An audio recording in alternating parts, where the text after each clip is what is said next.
Hello बच्चों, तो अभी हम नेक्स्ट लेक्चर शुरू करने जा रहे हैं। इस लेक्चर में ऑर्डर ऑफ रिएक्शन के बारे में जानकारी लेंगे हम, और ऑर्डर ऑफ रिएक्शन को हम करेंगे तो ऑर्डर ऑफ रिएक्शन। ठीक है, तो देखिए ऑर्डर ऑफ रिएक्शन की बात कर रहे हैं हम लोग। तो यहाँ पे क्या है कि देखो, एक था अपना रेट लो। ठीक है, रेट लो जो अपने ने पिछले लेक्चर में पढ़ा है, उसमें क्या था कि अगर कोई इक्वेशन है ऐसे,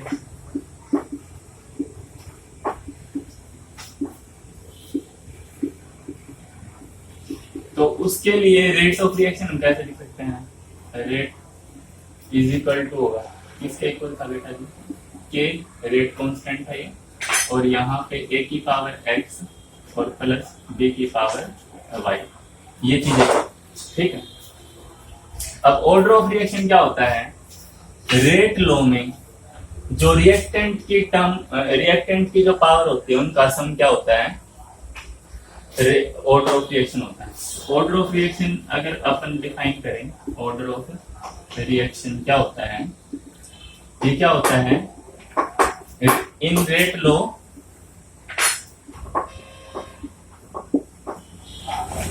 power of in rate law sum of power of reactant species, ये क्या होता है? ये ऑर्डर ऑफ रिएक्शन होता है। फॉर एग्जांपल, अगर मैं ऑर्डर ऑफ रिएक्शन को n से डोनेट करूं, n से, तो n क्या होगा? यहाँ पे पावर क्या है? x, और यहाँ पे पावर क्या है? y। x plus y order of reaction हो जाएगा। इतनी बात हमें समझ आ रही है। अगर आपसे क्वेश्चन ऐसे पूछा जाए भाई कि एक इक्वेशन है CH plus Cl2 goals to CCl4, ठीक है, और यहाँ पे और क्या बनेगा? HCl बनता होगा। ठीक है, ऐसे बनेगा। यहाँ पे हमें ऐसे दे रखा है भाई कि रेट ऑफ रिएक्शन जो है वो कुछ ऐसे दे रखा है कि CH की कंसेंट की पावर 1 है, और यहाँ पे Cl2 की पावर 1/2 है, और आपसे पूछा ऑर्डर ऑफ रिएक्शन क्या है, तो आप कैसे निकालोगे ऑर्डर ऑफ रिएक्शन? क्या तरीका है इस चीज का? ऑर्डर ऑफ रिएक्शन को n से डोनेट अगर करें तो यहाँ पे x की वैल्यू ये होगी और y की वैल्यू ये होगी। x प्लस y होता है ना, तो x की वैल्यू है 1 और y की वैल्यू 1/2, तो 3/2 इसका आंसर आ जाएगा। इतनी बात समझ आ रही है? अब अगर आपसे पूछ ले कि order of reaction, order of मतलब ऑर्डर ऑफ रिएक्शन को n कहूं, ठीक है, sorry, order with respect to CHCl3, ठीक है, क्लोरोफॉर्म के रिस्पेक्ट में अगर आपसे ऑर्डर ऑफ रिएक्शन ऑर्डर पूछे तो आप इसकी पावर देखो, तो इसकी पावर है 1, तो फर्स्ट ऑर्डर है इसके हिसाब से। इसके हिसाब से क्या है? फर्स्ट ऑर्डर या फिर 1 ऑर्डर है। इसी हिसाब से अगर आपसे पूछे कि order with respect to chlorine, तो आप क्या कहोगे? यहाँ पे 1/2 है, ठीक है, आप क्या कह सकते हैं? हाफ है इसके रिस्पेक्ट में ऑर्डर। तो आई थिंक आपको समझ में आ रहा है कि ऑर्डर ऑफ रिएक्शन क्या होता है। ठीक है, तो इतनी बात हमें समझ में आई कि हम किसी की रेट लो को देख के ऑर्डर ऑफ रिएक्शन कैसे बता सकते हैं। अभी मैं आपको यही सिखा रहा हूँ, और अगले लेक्चर में भी यही सिखाऊंगा कि ऑर्डर ऑफ रिएक्शन हम कैसे कैसे फाइंड आउट कर सकते हैं। तो पहली चीज हमने सीखी भाई कि ऑर्डर ऑफ रिएक्शन जो है हम लोग पहली चीज रेट लो से निकाल सकते हैं। किससे? रेट लो से निकाल सकते हैं ऑर्डर ऑफ रिएक्शन। ठीक है, ये बात हमें आगे करनी। दूसरी बात जो है ना, आपको कुछ एक्सपेरिमेंटल डेटा दे रखा होगा। अब किसके बारे में पढ़ रहे हैं हम? From experimental data. Order of reaction कहां से निकालना सीख रहे हैं अब हम? From experimental data, from experimental data. ठीक है, एक्सपेरिमेंटल डेटा के हिसाब से कैसे निकालेंगे? मैं क्वेश्चन करता हूं आपका, एक एनसीईआरटी के हिसाब से मैं वैल्यू बताता हूं आपको क्या क्या दे रखे हैं। आपको देखो यहाँ पे एक्सपेरिमेंट नंबर लिख रखा है, एक्सपेरिमेंट नंबर लिख रखा है 1 2 3 4 और ये हो गया एक्सपेरिमेंट नंबर। और यहाँ पे इनिशियल एक इक्वेशन दे रखी है, इक्वेशन भी दे रखी है 2NO, ठीक है, गैस। और आपको ये चीजें दी मिलेंगी, ठीक है, 2NO2 गैस, ये चीज आपको दी मिलेगी, कोई दिक्कत नहीं है, ठीक है। यहाँ पे आपको सोचने की जरूरत नहीं है। इनिशियल, ठीक है, कंसंट्रेशन NO2 की, सॉरी NO की, ये मोल पर लीटर में है, किसमें है, मोल पर लीटर में है। कंसंट्रेशन हमेशा मोल पर लीटर में रहेगी, मैं ना लिखूं तो भी, ठीक है। इन केस गैस तो क्या रहेगी, ATM में या फिर टोर में या किसी भी प्रेशर की टर्म में चली जाएगी, ठीक है। ये हो गया, ये भी मोल पर लीटर में ही है। अब इसके बाद में है इनिशियल रेट, ठीक है, of formation of NO2, NO2 के फॉर्मेशन की बात कर रहा है। यहाँ पे क्या है unit, mole litre inverse second inverse, ठीक है। अच्छा, यहाँ पे जो वैल्यू दे रखी है वो देखिए 0.30, 0.60, 0.30, ठीक है, 0.60। दूसरी बात, इधर जो वैल्यू दे रखी है वो है 0.30, ठीक है, 0.60, 0.60, ठीक है। इसके बाद में यहाँ पे रेट दे रखा है, बहुत ही इंपॉर्टेंट चीज है ये, आप समझना ढंग से, ये चीजें दे रखी है भाई। अब देखना कैसे हम यहाँ पे निकालेंगे, ये चीजें हमें दे दी। अब आपको सबसे पहले अगर ऐसे टेबल दी होगा, आपको ऐसे टेबल दी होगी, 2 रिएक्टेंट स्पीशीज होंगी, 3 हो सकती हैं, 4 हो सकती है, कितनी भी हो सकती है, पर हर एक क्वेश्चन, जितने भी क्वेश्चन पूछे गए उनमें 2 ही रिएक्टेंट स्पीशीज दी है। तो इसको देख के आप क्या करोगे, पहली वैल्यू को देखो, पहले एक्सपेरिमेंट में ये वैल्यू है, ठीक है। अब क्या है, उससे नेक्स्ट एक्सपेरिमेंट में अगर आप देखो तो आपको क्या देखना है, ऐसा एक्सपेरिमेंट ढूंढना है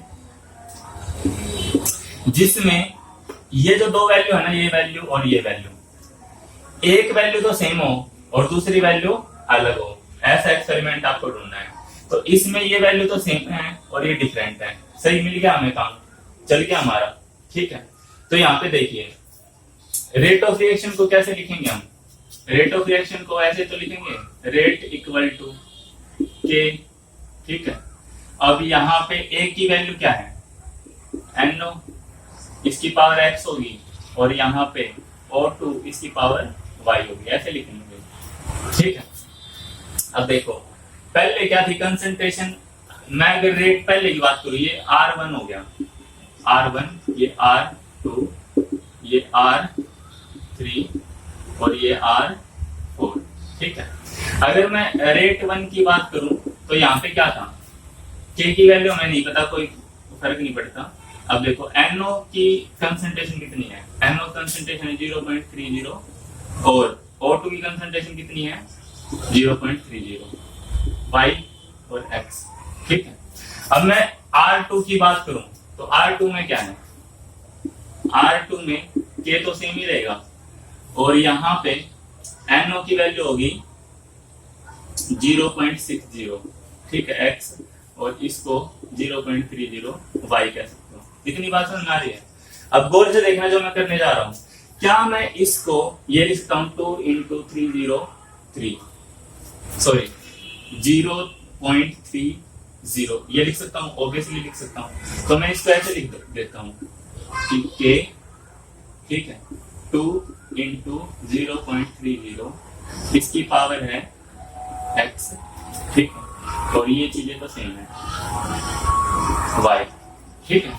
अब देखिए गौर से, मैं इसको है ना अलग अलग कर लेता हूं। अब यहाँ पे क्या हो गया 2 की पावर X और ये क्या हो गया 0.30 X, ठीक है, और ये हो गया 0.30 Y, इतनी होगी बात R2। अब देखो यहाँ पे कुछ चीजें कॉमन मिल रही हैं R1 में, ये ये वाली टर्म यहाँ पे ये है और ये है ना कॉमन। बिल्कुल समझ में आ रही बात आपको, ठीक है। यहाँ पे R2 की वैल्यू भी दे रखी है हमें, R2 की वैल्यू कितनी है 0.384 और R1 की वैल्यू है 0.96, ठीक है। अब देखो अगर मैं करूं कि इस इक्वेशन को 1 मान लो और इस इक्वेशन को 2 मान लो, और मैं क्या कर रहा हूं 1 डिवाइडेड बाय 2, ठीक है। तो क्या होगा, यहाँ पे हम ऐसे कर सकते हैं कि 1 की वैल्यू क्या है 0.96 और 2 में क्या है R2 की वैल्यू है इतनी। ये तो लेफ्ट साइड की बात होगी। राइट साइड में क्या है कि 0.30x, ठीक है, और 0.30y, और यहाँ पे देखो इसमें क्या है कि 2 की पावर x और 0.30x और यहाँ पे 0.30y। अब देखो गौर से देखना भाई, ये वैल्यू कटेगी आपस में, कट गई। ये है ना, अगर आप इसको मल्टीप्लाई करोगे तो ये 4 से कट जाएगा, 1/4 आ जाएगा, ठीक है। इतनी बात समझ में आ रही है। तो अपना यहाँ पे क्या सोल्व हो गया आता है 1/4 इक्वल टू, ऊपर देखो कुछ नहीं बचा, बस 1 बचा है, और नीचे देखो नीचे क्या बचा है 2 की पावर x, ठीक है। अब देखो ये चीजें तो इक्वल हैं, इसको तो लेने की जरूरत नहीं है ऊपर वाले को, तो मैं क्या कह सकता हूँ 4 इक्वल टू, तो मैं क्या कह सकता हूँ 4 इक्वल टू 2 की पावर x, ये हो जाएगा, ठीक है। इस केस में ऐसा हम कर सकते हैं। अब देखिए 2 की पावर में कितनी लूं कि 4 आ जाए, आपको सीधा सा पता है x की वैल्यू अगर 2 ले लोगे तो 4 आ जाएगा। एक तो आप ऐसे सोल्व कर सकते हो, नहीं तो आप क्या करोगे लॉगरिथम लोगे, टेकिंग लॉगरिथम बोथ साइड। तो आप क्या करोगे log 4 equal to x log 2, यही आएगा, ठीक है। अब देखो log 2 की जो वैल्यू होती है ना वो आपको पता होगी 0.301 होती है, ये याद रखना भाई। 10 तक की log की वैल्यू आपको याद कर लेनी चाहिए। और यहाँ पे देखो इसको मैं लिख सकता हूँ log 2 की पावर 2, और ये जो पावर होती है log में वो आगे आ जाती है, ठीक है। तो ये भी क्या हो जाएगा 2 इंटू log 2 की वैल्यू क्या आई इतना x, और ये आ गया इतना, ठीक है। अब क्या है 0.301 से ये कट जाएगा, x की वैल्यू क्या आ गई, x की वैल्यू आ जाएगी 2, ठीक है। तो ऐसे भी आप कर सकते हैं। तो ये था पूरा तरीका। अब है ना आपको है ना इतनी ज्यादा डिटेल में जाने की जरूरत नहीं है, ये तो जब आपको बिल्कुल ही कुछ ना हो रहा हो तब आप कर सकते हैं, नहीं तो आप ये देख सकते हैं, ऐसे भी कर सकते हैं। देखो तो सेम कंसंट्रेशन वाली चीजें देख लो, ये है, ठीक है, और ये। अब देखो यहाँ पे नेक्स्ट जब आप एक्सपेरिमेंट देखो उसमें एक चीज सेम रही, इसको तो कहीं पे लिखना नहीं है, जो सेम रही, जो चेंज हुई है उसको लिखना है, ठीक है। तो आप क्या लिखोगे, जो चेंज हुई है ना उसको बी की कंसंट्रेशन में लिख दो, और इसकी पावर मान लो x ले लिया उसने, मैं भी लिख देता हूँ रेट इक्वल टू ले लिया a की पावर x और b की पावर y, और यहाँ पे k, ठीक है। तो यहाँ पे ये y मान लो, b की पावर y ले लिया आपने, ठीक है। और यहाँ पे आप रेट जो ले रहे हो यहाँ पे रेट लोगे, ठीक है, कुछ ऐसे लिख लो। तो आप देखो जिस कॉलम में देख रहे हो, मतलब इस रो में जो देख रहे हो, इस रो में और इसको कंपेयर करो, जहाँ पे ये डबल हुआ है और ये क्या हुआ है 4 टाइम हुआ है। तो आपको कुछ नहीं करना, ये डबल तो यहाँ पे पुट कर देना है बी की कंसंट्रेशन में, ठीक है, कि बी की कंसंट्रेशन हुई है डबल, ऐसे बोलेंगे ना कि बी की कंसंट्रेशन डबल हुई है, तो यहाँ पे बी की वैल्यू डबल टू पुट कर देनी है, और वाई को ऐसे ही रखना है। और रेट क्या हुई है, रेट देखो, रेट यहाँ पे कंपेयर करोगे तो 4 गुना होगी, तो आप क्या कर दोगे 4 गुना। बस इसको सोल्व कर लो।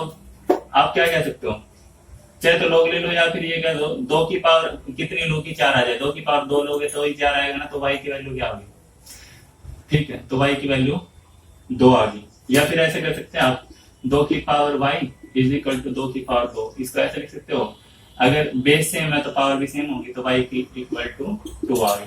ऐसे सोल्व कर सकते हो।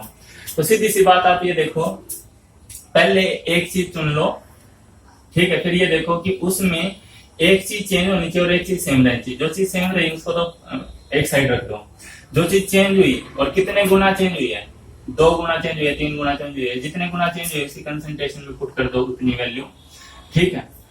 और रेट देखो, रेट कितनी चेंज हुई है, 4 गुना चेंज हुई है, तो यहाँ पे 4 लिखो। कुछ चेंज नहीं हुआ, सेम ही रही तो 1 लिख दो, ठीक है। डबल हुई तो डबल लिख दो, 8 गुना हुई तो 8 लिख दो। समझ में आ रही है बात। सिमिलरली मैं एक और चीज समझाता हूँ यहाँ पे देखो।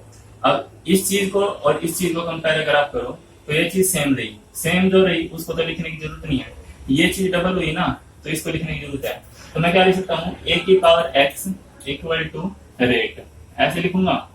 तो a की पावर क्या है, एक क्या हुआ है, 2 गुना हुआ है, तो a की वैल्यू लिख दो 2 और x।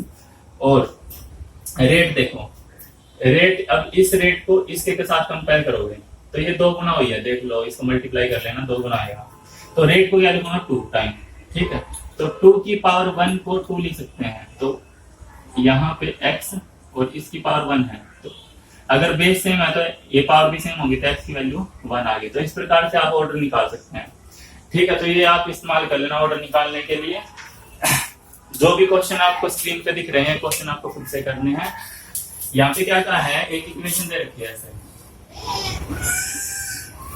ठीक है, ऐसे दे रखी है। इसमें क्या है, रेट हमें क्या दिया है, ऐसे रेट दे दिया के a की पावर 1 है और b की पावर 2 है, ठीक है। यहाँ पे क्या रखा है, k की वैल्यू दे रखी है कुछ, ठीक है। Calculate the initial rate of reaction when a की वैल्यू ये है, a की वैल्यू दे दी 0.1 मोल पर लीटर है और b की वैल्यू दे दी 0.2 है, ठीक है। k की वैल्यू भी दे रखी है 2.0 into 10 to the power -6।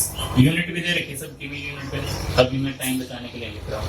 Calculate the rate of reaction after a is reduce to.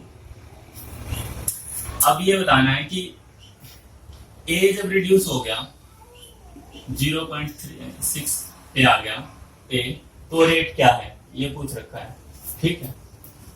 तब क्या रेट होगी ये पूछ रहे हैं।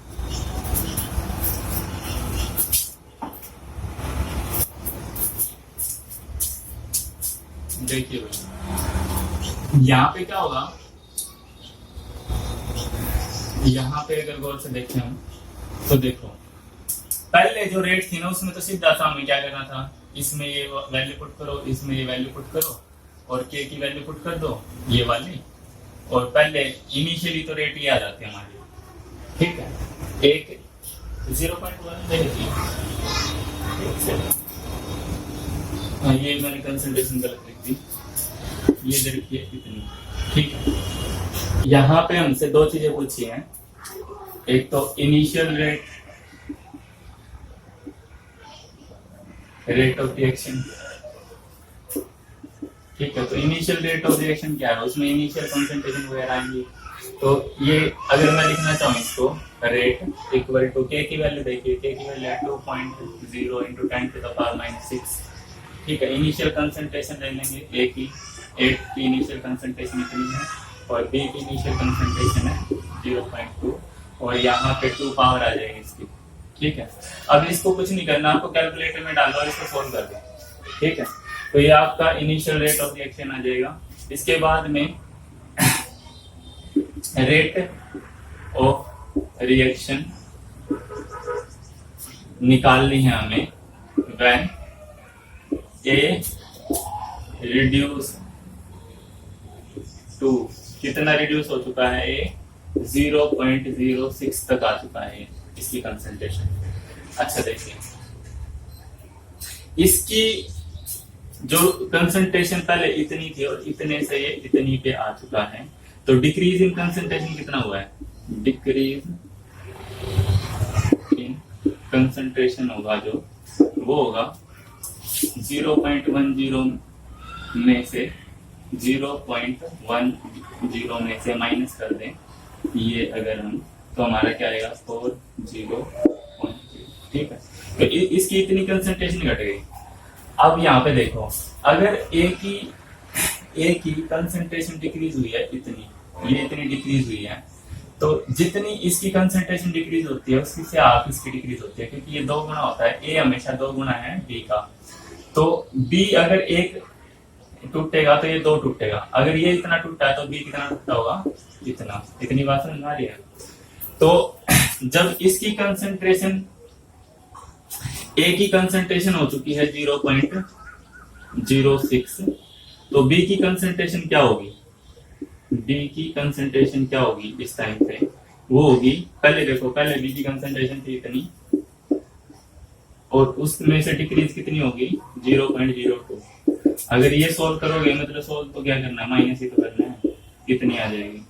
तो बी की कंसंट्रेशन हमने यूज करनी है ये वाली, और ए की कंसंट्रेशन यूज करनी है ये वाली, ठीक है। बाकी चीजें सेम है। रेट क्या हो जाएगी इस टाइम पे, के की वैल्यू देखिए क्या थी, 2.0 इंटू 10⁻⁶ इंटू, देखो ए की कंसंट्रेशन क्या यूज करनी है अब, 0.06, ठीक है, इसकी पावर 1 है, और बी की कंसंट्रेशन इतनी पुट करनी है, और इसकी पावर 2 है। इसको कैलकुलेटर में पुट करो और आपका रेट आ जाएगा, ठीक है। ये होगी बात हमारी। जितने भी मैं आपको क्वेश्चन यहाँ पे दे रहा हूँ, सारे क्वेश्चन आपको खुद से करने हैं, ठीक है। और मेरे को पूरा विश्वास है कि आपसे हो जाएंगे। मैंने आपकी प्रैक्टिस के लिए क्वेश्चन छोड़े हैं, फिर भी आपको कहीं पे डाउट हो रहा है, कोई चीज समझ में नहीं आ रही, तो मुझे आप कमेंट कर सकते हैं। आप अच्छे से क्वेश्चन लिख लीजिए, और जो भी दिक्कत है वो हमसे बताइए, हम आपका जरूर से जरूर भी आपका कोई भी सॉल्यूशन आपको जरूर मिलेगा अगर आप कमेंट करते हैं, ठीक है। अच्छा, इन क्वेश्चनों को अगर आप करते हैं तो आपका जेई क्लियर हो जाएगा।